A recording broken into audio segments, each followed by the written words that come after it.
이 역 같은 회사 나가서 어떻게 살아남지? 어떻게든 되지 않을까, 내 인생?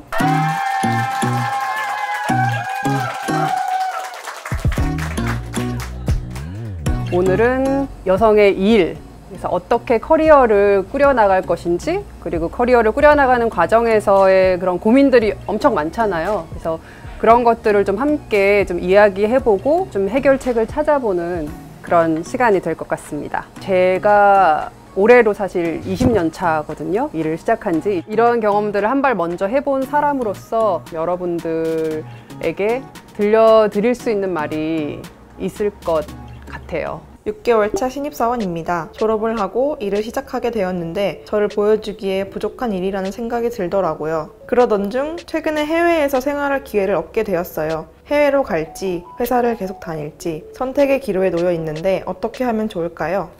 근데 그 타이밍이 좀 중요한 것 같아요. 1년 쉬어도 이 업계로 돌아올 수 있는 정도의 경력이 있다. 그러면은 사실 20대 후반에 잠깐 쉬는 것도 괜찮을 수 있다고 생각해요. 근데 여성은 사실 이게 30대로 그것이 넘어가 버리면 본 궤도에 다시 진입하기가 굉장히 어려워져요. 저는 30대 초반 중반에 그만둔다 이러면은 말리거든요. 이미 그때는 조직이나 이런 데서 슬슬 뭔가 낙오시키고 배제시키고 싶어하는 그런 연차이기 때문에 막 갔다 와도 내가 다시 기존의 커리어를 좀 이어갈 수 있을 것인지 이런 거를 좀 잘 판단을 하셔야 될 것 같아요. 이것은 또 어떻게 보면 내가 내 인생을 온전히 책임질 것이냐 아니면 계속 회피하고 싶은가, 회피의 문제인 것 같아요. 너무 어렸을 때부터 어떤 그런 미디어나 책도 그렇고 그런 로맨스나 막 이런 판타지의 물에 젖어 있다 보니까 그런 거에 세뇌돼서 어떻게든 되지 않을까, 내 인생? 살아보니까 회피할 길이 없더라고요. 내가 안 하면 아무 일도 일어나지 않는? 저도 항상 나한테 맞는 그래도 집이 생기겠지, 집 있는 남자가 오겠지 생각이었던 것 같아요. 근데 내가 지금 주택 청약 안 들고 내가 지금 펀드 안 하고 이러면 20년이 지나 아무 일도 안 생기는 거예요. 안 하니까 안 생겨요. 회피는 답이 아니다. 사실 되게 실망스러운 얘기일 수도 있어요. 저도 그런 이 회피의 문제와 아직도 싸우고 있거든요. 계속해서 저도 내 길을 만들어야 되고 투쟁의 연속이고 안정된 건 없고 내 스스로의 어떤 밥벌이를 만들어가고 있어요. 그래서 이거는 회피의 문제를 내가 어떻게 다룰 것인가, 고민의 본질이 회피의 문제다라는 거를 인식을 하고 지금 내 눈앞에 있는 문제들을 바라보면 조금 더 현실적인 판단을 할 수 있지 않을까 싶습니다. 저는 2년째 광고회사 카피라이터로 일하고 있는데요. 늘 꿈꿔왔던 일이라 일을 시작하고 너무 행복했어요. 근데 페미니즘을 공부하면서 제가 쓴 카피가 여성들에게 해가 된다는 것을 깨달았죠. 화장품 광고 같은 경우는 여성들이 걱정하지 않아도 될 부분을 문제 삼고 꼭 해결해야 한다는 식의 메시지를 전하거든요. 이 옷을 입어야, 이 화장품을 써야 사랑받을 수 있다는 광고를 만들어내는 거죠. 페미니즘을 공부하고 나니 자괴감이 들어 견딜 수가 없더라고요. 일을 그만두는 게 맞는 걸까요? 당연히 그만두면 안 되죠. 지금 그 안에서 해야 될 일이 많은데, 바꿔나가야 할 것들이 아직도 많은데 그만두면 안 되고. 근데 저는 2016년 이후에 여러 가지 이제 일들을 우리가 관통해 오면서 미디어 컨텐츠들도 조금씩 변화하고 있다고 생각하거든요. 제 이제 목소리 힘이 더 실리면 실릴수록 사실 제가 원하는 방향으로 조금 끌고 가기가 쉬워지잖아요.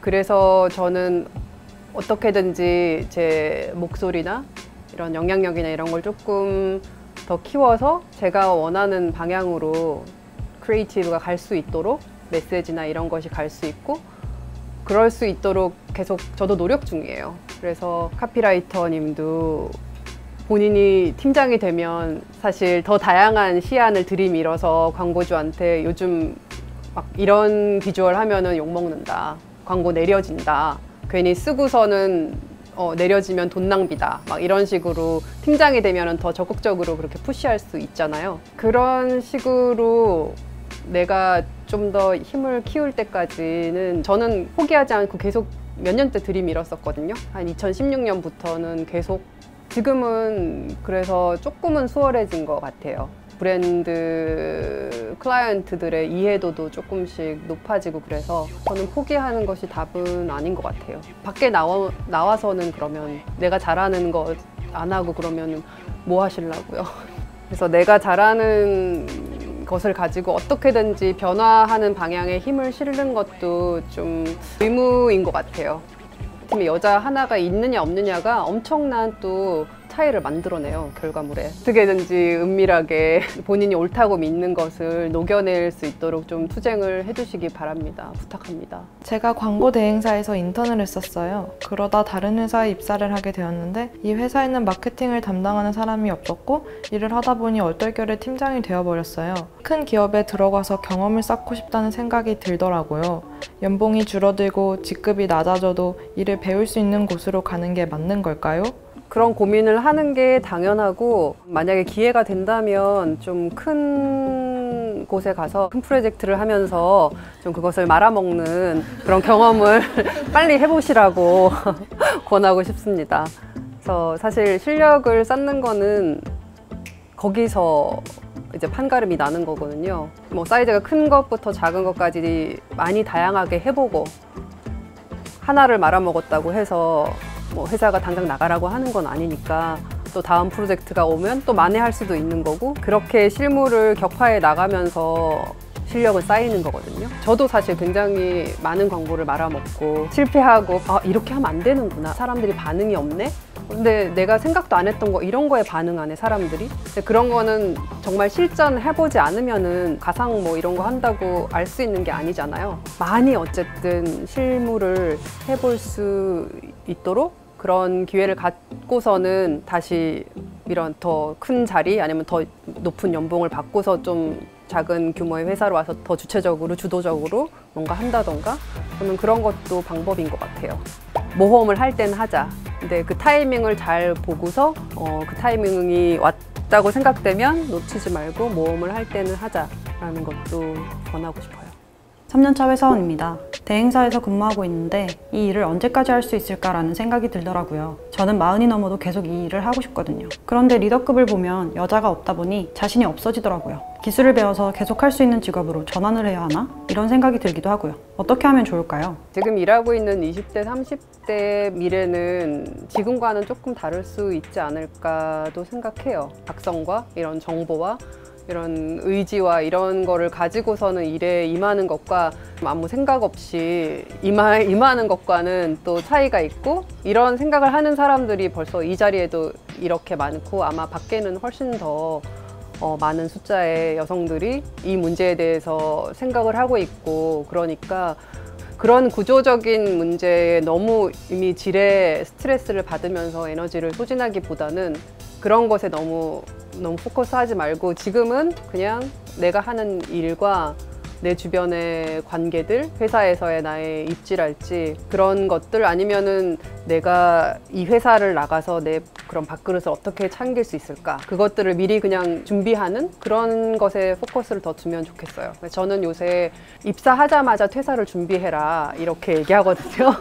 내가 이 회사에 들어가자마자 여기서 어떻게 먹을거리를 챙겨서 내가 나갈 수 있을까? 나가서 나 도와줄 사람이 여기서 누가 있을까? 나한테 일 줄 사람 누가 있을까? 이렇게 생각하면 회사 생활이 좀 달라지거든요. 그냥 다니면은 이 역 같은 회사 저 죽이고 싶은 놈 이렇게 되는데 들어가자마자 내가 여기 나가서 어떻게 살아남지? 난 오늘 입사 데이원이 아니라 나 퇴사 준비 데이원이다 이렇게 하고 하면은 회사 생활이 좀 달라질 수 있어요. 어차피 나갈 거지만 지금은 이걸 챙기는 중이다. 좀 그 마인드셋을 좀 바꿔보라고 권하고 싶어요. 지금부터 이 조직 여성을 배제하는 이 성차별적인 조직 나 어떻게 살아남지는 못할 것 같아 이런 쪽에 웨이트를 두지 말고 조직에 뭐 우리가 공무원도 아니고 천년만년 있을 수 없잖아요. 그러면은 결국은 다 독립을 해야 되고 프리랜서가 돼야 되는 거거든요. 그러면 그때를 대비해야죠. 누가 나에게 먹거리를 줄 것인지 사람이 주는 거니까 그러면 누가 나에게 그걸 줄 것인지 그 사람과의 관계도 다져야 되고 그거에 더 포커스를 두기를 저는 권하고 있어요. 저희 회사는 임금적으로 남녀 차별이 있어요. 제가 나랑 동기고 똑같이 일하는데 남자라는 이유로 돈을 더 받아? 라는 생각이 들면 너무 화가 나더라고요. 그렇게 화가 날 때 어떻게 나를 다스릴 수 있을지, 어떻게 접근해서 해결하는 게 가장 효과적일지 알고 싶어요. 그런 구조적인 문제는 사실 개인의 힘으로 바꾸기가 힘드니까 그 조직 안에서의 그럴 때 사실 여성의 연대가 필요한 거고 여성이 목소리를 내는 게 필요한 거라서 여성들끼리 저는 좀 약간 연대체가 있으면 좋겠다는 생각을 해요. 이것이 꼭 뭐 네가 지금 속한 회사의 차원이 아니라 하나의 약간 조직 같은 게 있어서 존재감을 좀 키우면은 좋지 않을까? 이런 생각이 들어요. 그래서 그 조직에서 뭐 하나의 목소리로 뭔가 성명서를 낸다던가 구조에 어필할 때는 개인의 목소리로 계란으로 바위 치기보다는 이게 하나의 어떤 대표성 같은 거를 띄고서는 목소리를 내는 게 효과적이라서 좀 그런 거 한번 만들어 보시죠.